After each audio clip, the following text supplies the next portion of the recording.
할렐루야, 다소니 매일 묵상 요한계시록 바르게 알기 71번째 시간 그치다, 따른다 란 제목으로 오늘 묵상 함께 하겠습니다. 본문은 요한계시록 14장 전체인데요. 12절과 13절을 읽겠습니다. 성도들의 인내가 여기 있나니 그들은 하나님의 계명과 예수에 대한 믿음을 지키는 자니라. 또 내가 들으니 하늘에서 음성이 나서 이르되 기록하라. 지금 이후로 주 안에서 죽은 자들은 복이 있도다 하시매 성령이 이르시되 그러하다. 그들이 수고를 그치고 쉬리니 이는 그들의 행한 일이 따름이라 하시더라. 아멘. 계시록 14장의 묵상을 계속 이어가고 있습니다. 지난 묵상을 염두에 두시면서 계속해서 말씀을 살펴보도록 하겠습니다. 우리는 12장과 13장에서 사단적 삼위일체, 즉 용과 바다에서 올라온 짐승과 땅에서 올라온 짐승이 얼마나 교회를 어렵게 하는지를 볼 수 있었습니다. 그런 어려운 상황 가운데 13장 10절은 성도의 인내와 믿음이 여기 있다고 말씀합니다. 박해를 당해 사로잡힐 수도 있고 칼에 죽을 수도 있지만 끝까지 믿음을 포기하지 않는 성도, 그가 바로 14장에 승리하는 교회라는 것입니다. 이 사람들이 어떤 사람들이었습니까? 4절과 5절에 그 대답이 나옵니다. 이 사람들은 여자와 더불어 더럽히지 아니하고 순결한 자라. 어린 양이 어디로 인도하든지 따라가는 자며 사람 가운데서 속량함을 받아 처음 익은 열매로 하나님과 어린 양에게 속한 자들이니 그 입에 거짓말이 없고 흠이 없는 자들이라 라고 말씀했습니다. 그들은 13장 10절에서 성도의 인내와 믿음이 여기 있다고 했을 때 그 믿음에 합당한 사람들이란 의미입니다. 그렇게 인내로서 믿음의 경주를 경주한 사람들은 영원한 천국에서 어린 양과 함께 새의 노래로 찬양하고 있더라는 것입니다. 그 새 노래는 과거와 동일한 노래일 수 있지만 그 의미가 전혀 새롭게 깨달아진 그런 노래였습니다. 그러니 이 땅에서 성도로 살기 위한 노력과 수고를 포기하지 말라는 위로였던 것입니다. 그러고 나서 본문의 14장 6절부터는 심판이란 중요한 주제가 전면에 등장하기 시작합니다. 14장 6절부터 마지막 절인 20절까지는 크게 두 부분으로 나눌 수 있는데요. 6절에서 13절 그리고 14절에서 20절까지로 나눌 수 있습니다. 첫 번째 단락인 6절에서 13절은 네 가지의 내용이 함께 연결되어 나오는데요. 6절과 7절은 아직도 기회가 남아있다는 것을 말씀합니다. 그리고 8절은 적그리스도의 세력이 멸망할 것에 대한 예언입니다. 9절에서 11절까지는 경고의 말씀입니다. 12절과 13절은 성도들에게 주시는 위로의 메시지인 것입니다. 두 번째 단락인 14절에서 20절은 두 가지 내용입니다. 14절에서 16절까지는 마지막 심판을 배경으로 먼저 성도들이 수확되는 모습입니다. 그리고 17절에서 20절까지는 끝까지 회개하지 않는 자들에 대한 마지막 심판에 대한 말씀이 이어지고 있습니다. 우선 14장 문맥에서 주의해서 보셔야 할 것은 12절과 13절입니다. 성도의 인내가 여기 있다는 말씀은 13장 10절에도 했던 말씀입니다. 13장이 어떤 장입니까?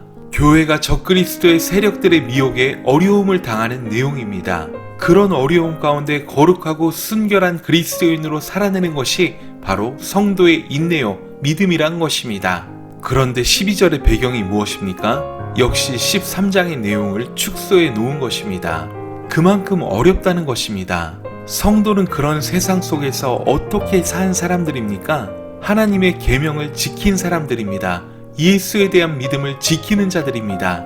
NLT 성경은 이 구절을 하나님의 거룩한 백성에게 끈기 있게 박해를 견뎌내며 끝까지 견고함을 유지하라 라고 번역했습니다. 핵심이 무엇입니까? 견고함입니다. 인내가 바로 견고함인 것입니다. 세상이 어떻게 변하든지 환경이 어떻게 변하든지 그 믿음과 삶이 견고한 성도, 그가 승리하는 그리스도인인 것입니다. 세상 모두가 짐승의 표를 받고 있습니다. 예수 그리스도의 부활을 모방한 짐승을 경배하며 짐승의 표를 받지 않은 자들은 경제활동조차 어렵게 만드는 치열한 상황입니다. 그런 상황 속에서 계명을 지키는 사람들이 바로 말세를 승리하는 성도라는 것입니다. 계명이 무엇입니까? 하나님 사랑과 이웃 사랑이 아니겠습니까? 낮은 자의 평강을 믿으며 겸손하고 섬기는 삶을 선택하는 것입니다. 온 세상이 적그리스도의 세력에 삼킴받은 것처럼 시끄럽고 혼란스럽게 돌아간다고 할지라도 꿋꿋하게 하나님의 계명을 지키며 예수 그리스도를 향한 믿음을 잃어버리지 않았던 성도, 그들이 바로 신실한 하나님의 교회인 것입니다. 이런 혼란과 어려움의 시기를 확신 가지고 이기기 위해서 우리는 복음의 사람이 되어야 하는 것입니다. 그 어떤 어려움에도 흔들리지 않을 견고한 확신이 필요한 것입니다. 그것은 지속적으로 매일매일 말씀 안에 거하는 것 외엔 다른 길은 없습니다. 자, 그런데요, 이런 성도의 인내에 대해서 말씀한 후에 지금 이후로 주 안에서 죽는 자들은 복이 있다고 말씀합니다. 바로 12절에 대한 부연 설명인 셈입니다. 주 안에서 죽는다는 말씀에 주안점이 있습니다. 교회가 적그리스도의 세력들에게 어려움을 당하는 때에 믿음을 지키고 계명을 지키다가 주 안에서 죽었습니다. 순교가 될 수도 있고 때가 되어 죽었을 수도 있습니다. 그 이전에 믿음으로 살다가 죽은 사람들을 포함하는 말씀일 것입니다. 그들에게 임한 복이 무엇입니까? 그치다, 따른다 입니다. 그치는 것은 무엇입니까? 이 땅의 수고와 아픔, 눈물과 질병과 고난과 핍박이 끝나는 것입니다. 평안히 쉰다는 것입니다. 쉰다는 표현은 영원한 안식을 말하는 것입니다. 그동안 그리스도 안에서 완전하지 못하지만 조금씩 누려오던 그 안식을 이제는 영원히 누리게 된다는 것입니다. 그래서 완성될 천국에서 성도에게는 그치고 안식하는 삶이 이루어집니다. 더 이상 이 고통과 핍박 가운데 신음하지 않아도 된다는 것입니다. 삶에서 경험하는 모든 종류의 수고가 그쳐질 것입니다. 영원한 안식만이 있을 것입니다. 그러나 따르는 것도 있습니다. 무엇이 따릅니까? 그들이 행한 이 일이 따릅니다. 성도의 인내와 수고가 그들을 뒤따릅니다. 성도가 이 땅에서 만들어낸 아름다운 문화들이 그들을 따를 것입니다. 이 땅에서 만들어낸 아름다운 삶이 그들을 따를 것입니다. 마태복음 25장에서 가난한 자들과 고아들에게 베풀었던 그 나눔과 섬김을 주님이 기억하시고 심판대에 나에게 한 것이라고 하신 것을 기억하시기 바랍니다. 이 땅에서 우리의 삶은 헛된 것이 아니란 것입니다. 우리가 행한 그 믿음과 수고와 인내가 영원한 천국에서 우리를 따르게 될 것입니다. 무슨 말입니까? 이 땅에서 우리의 삶은 헛된 것이 아니라는 것입니다. 살면서 삼무를 조심하란 말이 있습니다. 첫째, 의욕 없이 무기력한 상태를 조심해야 합니다. 둘째, 무슨 일에도 관심이 없는 무관심의 상태. 셋째, 어떤 일에도 감동받지 않는 무감동의 상태. 이 세 가지가 바로 살면서 버려야 할 세 가지의 조심할 목록입니다. 신앙생활도 그렇습니다. 주님을 따르면서 주님을 닮고자 하는 의욕으로 충만해야 합니다. 말씀을 배우는 일에, 주님을 닮는 일에 관심을 가져야 합니다. 아무리 좋은 찬양, 좋은 말씀을 들어도 감동받지 않는 것은 위험 신호입니다. 반드시 우리의 신앙생활의 끝에는 그치다, 따른다의 순간이 있습니다. 이런 그치다, 따른다는 짐승과 그의 우상에게 경배하지 않고 믿음으로 승리한 사람들의 것입니다.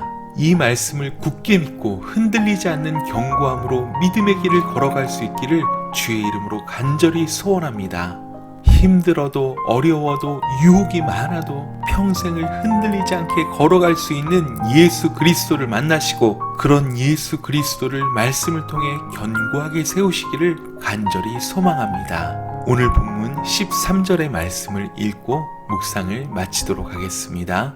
또 내가 들으니 하늘에서 음성이 나서 이르되 기록하라. 지금 이후로 주 안에서 죽는 자들은 복이 있도다 하시매 성령이 이르시되 그러하다. 그들이 수고를 그치고 쉬리니 이는 그들의 행한 일이 따름이라 하시더라.